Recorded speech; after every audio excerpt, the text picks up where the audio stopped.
காத்து ஊத காத்து சுத்தும் கடலு கரைய பார்த்து சத்தியமா கோயில் கொண்ட சுப்பையா எங்க குப்பத்துக்கு குல விளக்கு நீ ஐயா.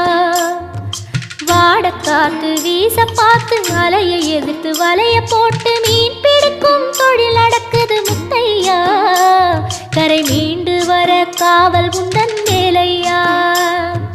திருச்செந்தூர் ஆண்டவனே வேல் முருகா தினம் உனக்கு நன்றி சொல்வோம் மால் மருகா. திருவடியில் தவம் இருப்போம் திருமுருகா. தீப்பெழுது நலமெனவே வடிவழகா.